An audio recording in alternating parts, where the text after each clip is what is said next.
इस खबर के प्रायोजक हैं Rafi memorial English school Mahul, Azamgarh में एडमिशन ओपन।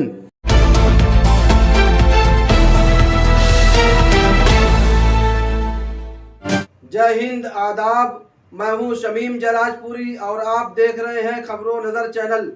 सबसे तेज़ और ताज़ा समाचार देखने के लिए बने रहिए हमारे साथ। अब खबर विस्तार से। इस खबर के प्रायोजक हैं दांतों के मशहूर doctor Kamaluddin Azhar Shaikh, HA dental clinic, Pandey Bazaar चौराहा, निकट शिबली नेशनल इंटर कॉलेज, शहर आजमगढ़।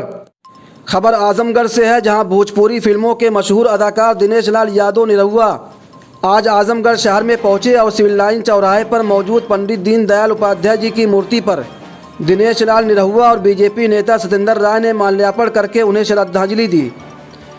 खबरों नज़र चैनल से बातचीत करते हुए दिनेश लाल यादव निरहुआ ने क्या कुछ कहा, आइए दिखाते हैं उनका ये बयान। साथ में सत्येंद्र राय भी मौजूद हैं।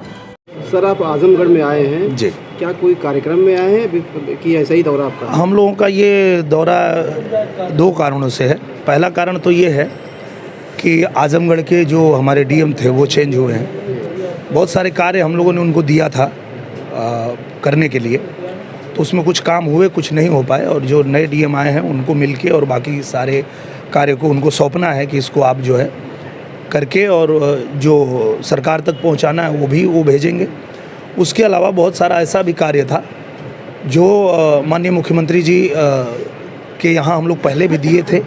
कुछ काम उसमें हुए, कुछ अभी नहीं हो पाए हैं, तो उसको दोबारा जब ये सरकार बनी है तो फिर से उन सारे कार्य को हम लोग चिन्हित कर रहे हैं कि कौन कौन सा हुआ, कौन सा नहीं हुआ, वो फिर से महाराज जी तक पहुंचाना है। अच्छा, आजमगढ़ में आप बराबर आते रहते हैं और आजमगढ़ में आपका फोकस है जी। क्या समझा जाए कि दिनेश लाल निरहुआ जो है लोकसभा का चुनाव यहाँ से लड़ेंगे?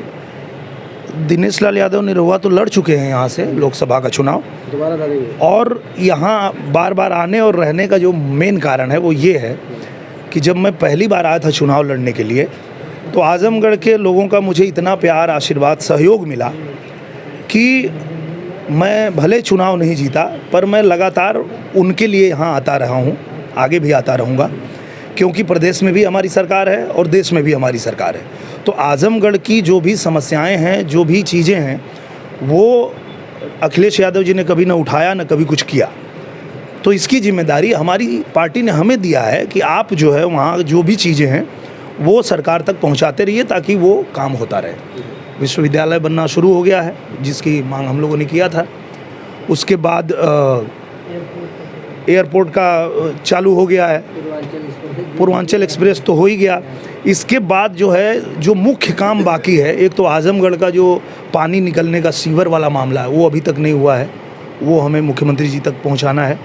दूसरा जो देवारा का पुल था वो नहीं हो पाया अभी तक, वो ज़रूरी है। फिनहनी में एक पुल है वो नहीं हो पाया है। देवारा में एक पुलिस चौकी के लिए हम लोगों ने आवेदन किया था, वहाँ बहुत आवश्यकता थी, वहाँ मांगा गया था कि हमें एक चौकी दिया जाए।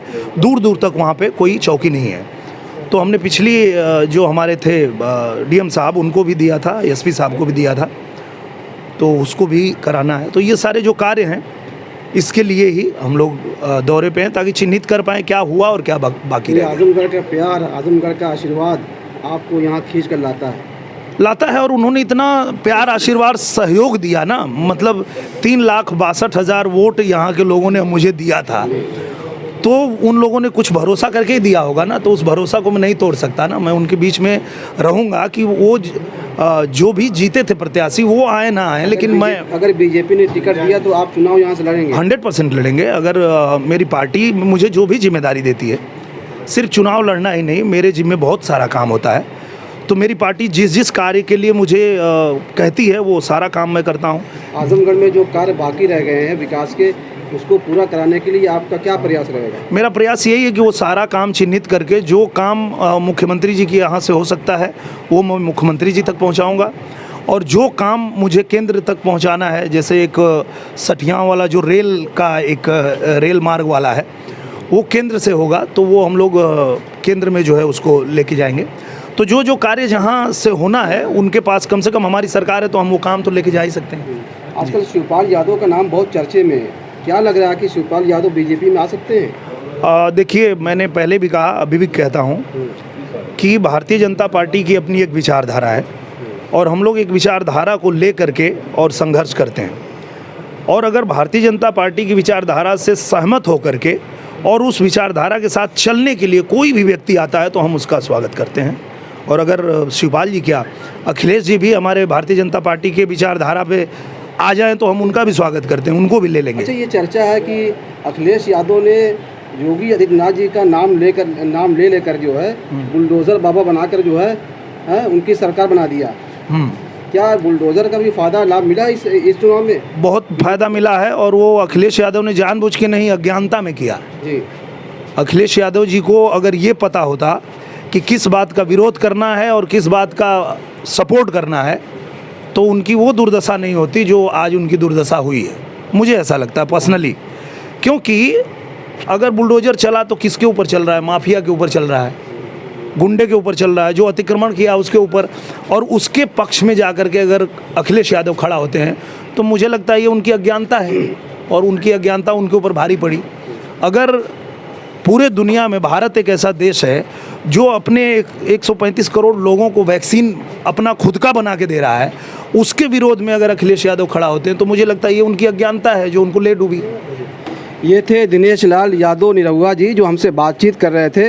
इनका कहना है कि आजमगढ़ का प्यार, आजमगढ़ का आशीर्वाद और यहाँ के लोगों की मोहब्बत मुझको यहाँ खींच कर लाती है। अगर पार्टी ने मुझको टिकट दिया तो मैं लोकसभा का चुनाव यहाँ से लड़ूंगा।